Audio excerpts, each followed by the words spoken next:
Kalian tahu kan, kerja itu sebenarnya capek banget.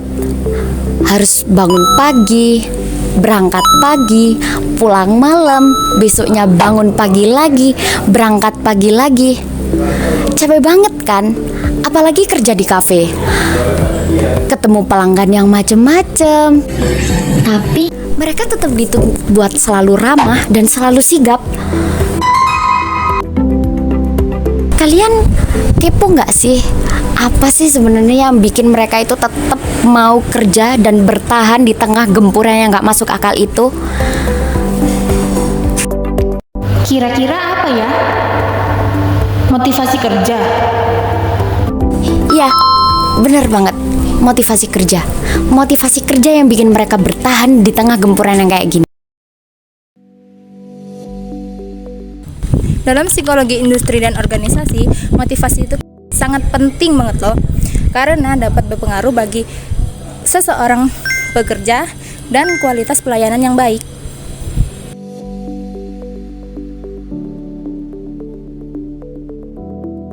Menurut teorinya Maslow menjelaskan bahwasannya seseorang bekerja itu bukan hanya untuk gaji, tapi untuk mendapatkan rasa aman, kemudian menjalin hubungan sosial, dan juga aktualisasi diri. Untuk memahami motivasi kerja yang lebih mendalam, kita akan melakukan wawancara terhadap salah satu pegawai kafe untuk mengetahui pengalaman serta perasaan dalam bekerja. Baik, terima kasih atas waktunya untuk kakaknya karena sudah bersedia untuk kami wawancarai pada hari ini. Sebelumnya bisa perkenalan dulu dari nama, kemudian di sini bekerja sebagai apa? Oke, sebelumnya perkenalkan namaku panjang Aulia Rahma Salsabila, biasanya dipanggil Ama. Terus di sini sebagai karyawan barista yang kebetulan sudah selama 13 bulan. Oke, sebelumnya Mbak kan udah lumayan lama ya di sini. Apa sih yang bikin Mbak itu sebenarnya termotivasi setiap harinya? Kan kerja di kafe itu capek ya. Harus sikap melayani pelanggan, harus ramah terus kayak gitu. Apa sih sebenarnya motivasinya biar semangat tiap hari menjalani hari-hari yang berat? Sebenarnya kalau menemui pelanggan yang unik-unik ya, emang menguras tenaga sih sebenarnya. Tapi di sisi lain yang buat semangat itu karena passion.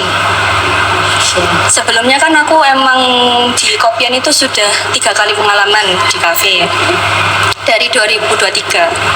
Jadi awal kenapa aku ambil di kafe itu juga karena emang aku suka diinteraksi ke orang gitu.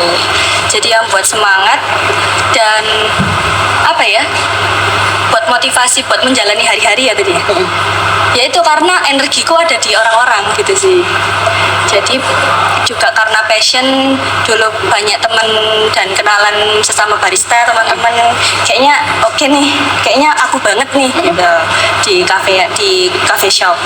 Jadi dari 2023 itu aku mutusin buat di cafe sampai saat ini. Oke, itu kan karena passion dan karena semuanya itu ada di orang-orang kan. Nah, kalau melihat hasil kerja selama ini, Mbak itu ngerasa puas nggak sama selama ini ya jadi barista? Itu puas nggak sama ternyata aku oke banget kayak apa ya? Ngerasa puas gitu lah. Dari segi atau merasa sebaliknya aku dapat kayak gini kok malah sepertinya gajinya kurang dari dengan program yang seperti ini ya kayak gitu. Sebenarnya kalau untuk faseku yang sekarang itu kan memang masih mencari apa ya, sekarang bukan kalau bicara tentang cafe shop itu kan memang belum ada jenjang karir ya, belum ada jenjang karir. Jadinya kalau misalnya untuk cocok apa tadi, kepuasan itu masih harus adaptasi gitu loh, dari fase pertama terus habis itu menghadapi lingkungan yang sedemikian rupa, itu kan harus ada fasenya gitu. Jadi kalau misalnya puas, dibilang puas ya untuk saat ini karena sudah jauh ya jam terbangnya gitu, jadi udah merasa oke nih di coffee shop gitu. Kalau lingkungan kerja mempengaruhi nggak? Lingkungan kerja juga itu kembali lagi, jadi kalau lingkungan kerja itu adaptasi itu memang di awal ya, adaptasi itu di awal biasanya tuh 3 bulan awal. Kalau kerja 3 bulan awal tuh memang fase bimbang untuk keluar nggak ya, itu kan masih adaptasi ke lingkungan baru, di tempat baru, bagaimana teman kita menghadapi yang macam-macam, apalagi kan kalau di kerjaan itu kan nggak semua rata Gen Z ya, ada yang lebih tua, ada yang senior, itu kan kita harus bisa menghadapi gitu. Jadi itu pinter-pinternya kita buat menjalani dan adaptasi gitu di lingkungan kerja gitu. Jadi kalau misalnya terlalu berpengaruh atau enggak lingkungan itu tergantung orangnya, benar, tergantung orangnya. Jadi kalau misalnya kita kan biasanya Gen Z itu dikit-dikit mental health gitu ya, kalau misalnya nggak cocok gitu langsung di sana. Nah ya kan jadinya kayak kurang deh kalau misalnya itu diterapin buat sekarang gitu. Kalau misalnya kita tahu buat diri kita sendiri, harusnya adaptasi dulu lah lebih baik. 3 bulan awal itu memang terombang-ambing, 3 bulan awal bener. Dulu 3 bulan awal tuh bener-bener aku kayak aduh kayaknya aku nggak di sini deh gitu. Soalnya teman-temanku yang awal-awal juga emang umurnya bukan sepantaran sama aku gitu, lebih tinggi jauh malah kayak 26, 20 sampai 30-an gitu.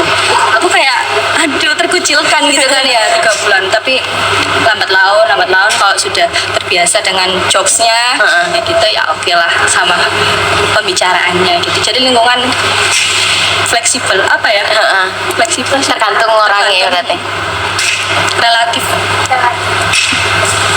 Kemudian buat di setiap organisasi atau relasi itu kan pasti ada pemimpinnya. Nah, menurut kakaknya nih, seberapa besar pengaruh pemimpin ke karyawannya? Kemudian apakah pemimpin yang ada di sini itu sudah, menurut kakak ini apakah sudah oke lah ini pemimpinnya benar-benar bisa merangkul karyawannya, atau masih ada harapan buat pemimpinnya Lebih baik lagi. Oke, bicara tentang pemimpin itu kan ini bicara di Hambe ini ya, bukan secara seluruhnya ya, di Hambe. Kalau di Hambe ini menurut aku itu sebenarnya kurang, karena itu mungkin bisa ke aspek motivasi kerja juga sih buat karyawannya, karena dari pengalaman selama aku di sini itu atasan memang kurang adanya evaluasi, kurang adanya briefing gitu ke karyawan. Jadi untuk bonding ke sesama karyawan dengan atasan itu agak kurang di sini. Itu juga sebagai harapan aku sebagai karyawan ya. Tolong atasan sudah diupload sumpah. Itu memang yang diharapkan untuk karyawan HB itu bisa bonding bisa merangkul ke atasan, atasan bisa merangkul ke karyawan. Kebalik. Iya, soalnya kalau misalnya nggak ada briefing tuh kayak kita ini jalan sendiri gitu loh. Kita jalan sendiri, kita ngapa-ngapain kita cuma ngandalin namanya kalau di barista itu ada head bar. Head bar itu yang mengondisikan di barnya itu. Jadi apa kita cuman dapat arahan dari head bar aja, kalau yang kitchen dapat arahan dari head kitchen aja gitu. Jadi buat atasan tuh kayak terima jadi aja gitu loh. Dan itu menurut aku kurang setuju sama sistem yang kayak gitu. Jadi itu harapan aku sih untuk atasan. Pak, Ibu, maaf Izin.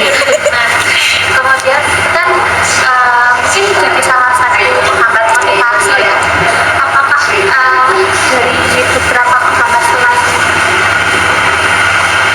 penghambat besar yang memang sudah terlihat membuat beberapa karyawan kayak resign selain dari faktor pemimpin?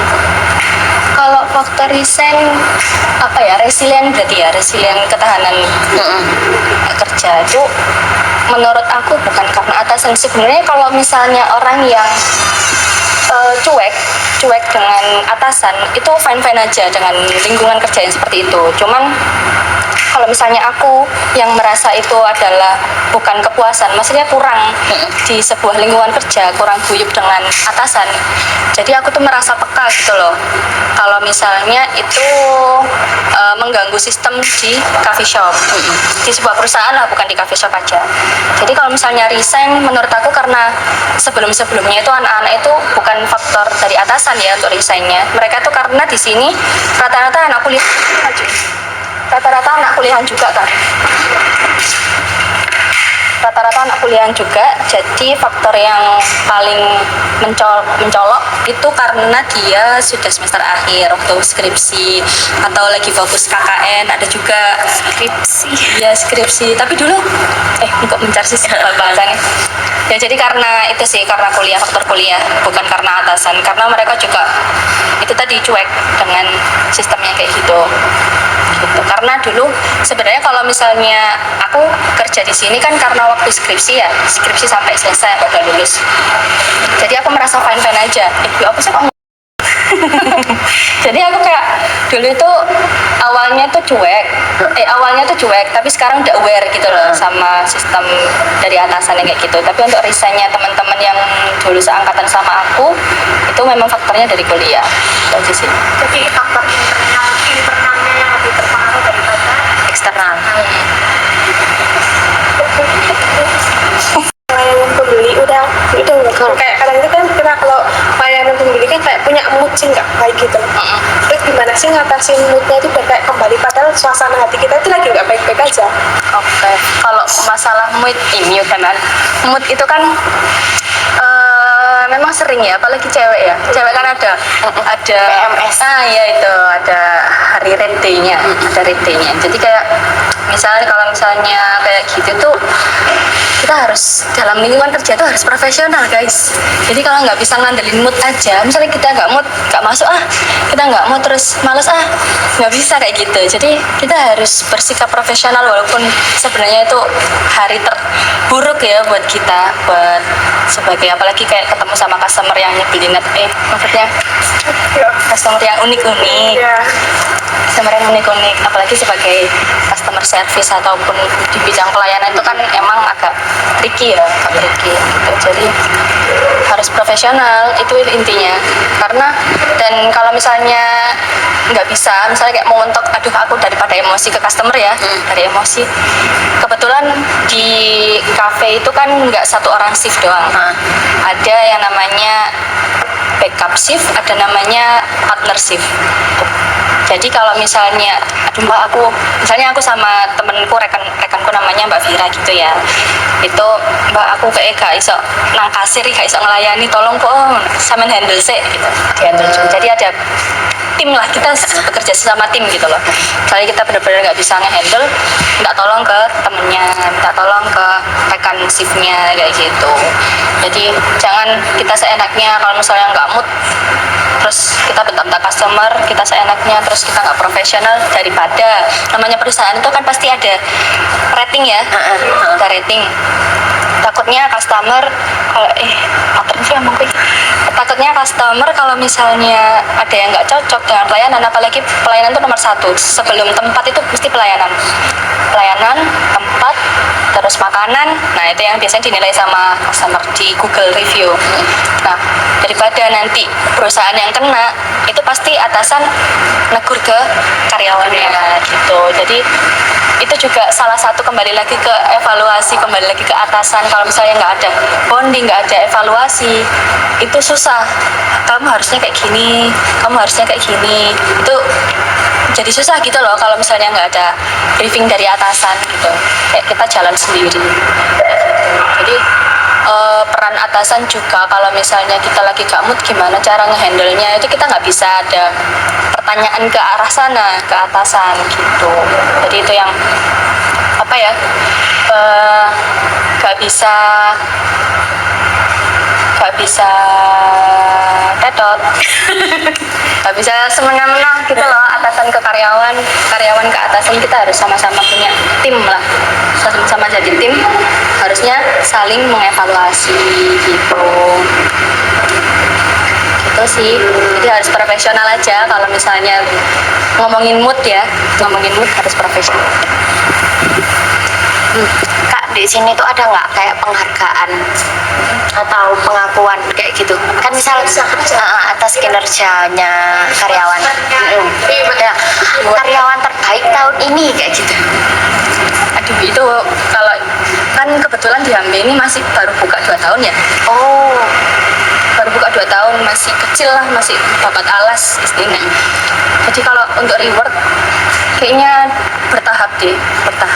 Reward itu untuk semua karyawan kayaknya. Kalau untuk karyawan terbaik itu kayaknya nggak ada sih. Menurutku dari semua kafe yang pernah aku temui, reward untuk karyawan terbaik itu belum ada. Belum ada. Jadi kalau misalnya reward itu untuk semua karyawan. Misal kalau dulu ngomongin kafe yang dulu ya, itu ada kayak jalan-jalan. Jadi kafe itu sampai ditutup.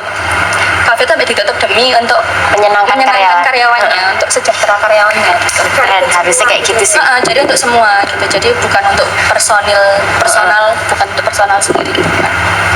Terus kalau di sini itu dulu tuh bukan dulu, bertahap. Kalau dulu itu kan masalah gaji itu enggak yang gimana, pokoknya kamu masuknya segini, shiftnya segini, berarti gajimu segini gitu kan. Tapi kalau misalnya udah lambat laun, sistemnya udah berubah tentang gaji, itu sekarang semua karyawan diratakan ada bonusnya gitu. Jadi sebenarnya kalau reward itu kan beda-beda setiap perusahaan, kebijakan setiap perusahaan gitu. Kalau di sini kebetulan kayak gitu sih, rewardnya pakai bonus gaji dalam bentuk nominal gitu loh. Jadi rewardnya beda-beda. Di perusahaan sana dulu jalan-jalan, nonton bioskop pernah sampai ditutup kafenya juga itu. Keren sih. Ya rewardnya beda-beda. Terus hubungan antar karyawan mempengaruhi nggak untuk rekan kerja? Untuk misal ada lagi nggak enak sama si mbak ini gitu, terus kayak ya aku jadi nggak semangat kerja gara-gara ada mbak ini. Ada sih sebenarnya mempengaruhi sekali, dan itu kayaknya 90% deh, tinggi banget. Soalnya kalau kan kembali lagi semua intinya pada Diri sendiri. briefing. Briefing. Iya, dari komunikasi kebetulan di sini masih kurang mumpuni lah ya. Jadi ada rekan kerja yang maunya kerjanya ini tok, gitu kan. Karena kita kan teamwork ya harusnya kan teamwork itu bisa kerja bersama-sama gitu loh. Jadi kalau misalnya kerja seenaknya sendiri, itu ya lingkungannya jadi kayak awkward dong jadinya. Kayak, aduh anak ini males aku kerjanya, jadinya kalau sama anak ini. Karena anak ini mau bilang pun juga, apa ya bahasanya, pekewo gitu loh. Iya. Jadi kayak, aduh ya apa ya ngomongnya gitu, karena nggak ada briefing tadi itu. Terus habis itu, lingkungan juga sebenarnya itu pembawaan diri sendiri juga ya, gimana adaptasi yang aku bilang dari awal tuh, juga adaptasi ke orang, gimana ke rekan kerja gitu. Terus apa lagi ya, kebetulan tapi kalau di lingkungan kerja aku sekarang udah oke banget sih, karena sepantaran semua. Dari lambat laun kan ada yang resign gitu kan, terus sekarang ngerekrutnya udah kayak yang kuliah gitu kan, yang sepantaran semua gitu. Jadi kayak lebih enjoy buat ngobrolnya gitu. Cuman kalau misalnya untuk tegur-teguran karena pekerjaan itu masih belum bisa dilakukan gitu sih. Takutnya salah paham, takutnya tersinggung gitu. Jadi kalau nggak cocok, ada juga pernah rekan kerjaku yang jadi satu anak itu emang dalam tanda kutip ngeselin itu, sampai rekan kerjaku itu dia izin nggak masuk karena satu shift dengan si itu Fulan itu tadi. Itu jadi karena berpengaruh sekali. Itu mungkin ya kembali lagi yang kepribadian ya. Kebetulan kalau di diri aku sendiri, aku enjoy aja buat ngelakuin semuanya gitu loh. Semuanya kadang nggak harus diomongin secara arogan gitu kan. kita harus pintar-pintar membawa diri, pintar-pintar memilah. Misalnya kalau itu nggak baik, ya wis lah, diterima aja, ditegur yang baik gitu kan. Gitu. Cara menjaga pengen selalu semangat bekerja, wes. Semangat bekerja, kita butuh uang guys. Gimana dong? Jadi Motivasinya berarti butuh uang. Bener dong. Kita butuh uang buat menghidupi gaya hidup ini. Buat gaya hidup. pastinya kan kalau kerja itu juga butuh keamanan loh, entah itu keamanan dari lingkungan kerjanya, entah dari customer kan, customer, teman, kemudian alat-alat yang ada di sini itu kakaknya itu merasa aman apa enggak? Apakah ketika kakak merasa ada sesuatu nih, kayak misal alat pembuat kopinya nih, ini gak aman nih, gampang lepas, gini, itu malah membuat motivasi kakak itu kayak, aduh, Males. nanti taruh gini, aku gak mau ini bagian ini gitu. Ada nggak? Oh, kayak apa ya? Sesuatu yang dangerous gitu ya, bahaya gitu ya. Nggak ada sih Kak, bahaya, soalnya nggak disuruh lompat juga ya dari lantai 2. Nggak ada sih, beneran nggak ada. Enjoy bener-bener, kayak ya udah sih, kita kerja sesuai, karena kita juga kerjanya pakai otot, pakai apa ya, pakai okol. Kalau bahasa Jawanya okol, bukan akal. Kalau akal kan kita pakai pintaran ya, pakai kecerdasan gitu. Kita dapat di apa namanya, di depan layar kayak gitu-gitu kan. Kita enggak, benar-benar kita benar-benar kayak interaksi sama orang gitu sih. Jadi kalau untuk dangerous di pekerjaan, keselamatan kerja nggak ada sih. Mungkin kalau misalnya part belanja kebutuhan bahan-bahan, nah itu kan kita emang cari bahan-bahan di luar gitu kan. Mungkin itu aja sih dangerousnya kalau bisa di jalan, tapi aku yakin nggak ada yang kecelakaan deh, soalnya areanya sini aja. Gitu, nggak gitu sih, nggak ada. Harapannya dari kerja di sini nggak di sini aja sih, harapannya kita bekerja untuk meningkatkan motivasinya biar semakin giat itu apa sih? Kalau kerja motivasinya itu kan sebenarnya sekarang itu Gen Z itu lebih ke, sekarang aku tanya deh, Gen Z itu lebih ke gaji atau jenjang karir?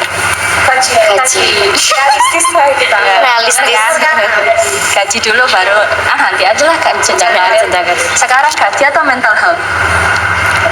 Gaji, kalau aku gaji Oke, berarti gaji 10 juta sama lingkungan toksik gak apa-apa ya? aman. Oke. Lagi gaji kita memadai, lingkungan toksik kita kerja. Benar sih. Itu kata-katanya guys. Kata-kata hari ini. Soalnya kan kita semua butuh uang. Iya benar. Jadi buat kalau misalnya di ngomongin semangat kerja, ya itu kita kerja karena uang guys. Kita karena uang. Jadi kayak aduh budal lah masih males. Kalau mental kita jadi, kita yang penting ada uang. Benar. Sahih. Benar. Tambahan ya, sama kalau lingkungan toksik, aku mungkin milih enggak. Juga resign dari lingkungan, dari perusahaan tersebut. Buat apa kita gaji gede-gede tapi mental kita dihabisin gitu loh. Menurut aku ya, tapi alhamdulillah belum kejadian di aku. Jangan sampai. Belum kejadian. Tapi kadang kalau misalnya ngerasa oh mungkin ini lagi salah paham doang kali ya sama rekan kerja. Jadi kayak sampai ngecap toksik enggak, diredam sendiri gitu loh. Ini kayaknya lingkungan lagi toksik enggak, ini aku lagi emosi aja ini. Lebih ke evaluasi diri. Benar. Gitu. Terima kasih karena sudah menyempatkan hadir untuk kami wawancarai dan menjawab pertanyaan-pertanyaan yang sudah kami siapkan. Sama-sama dari saya. Udah. Mohon maaf atas segala kekurangan dan kesalahannya. Ya, insya Allah tidak ada. Ya, makasih.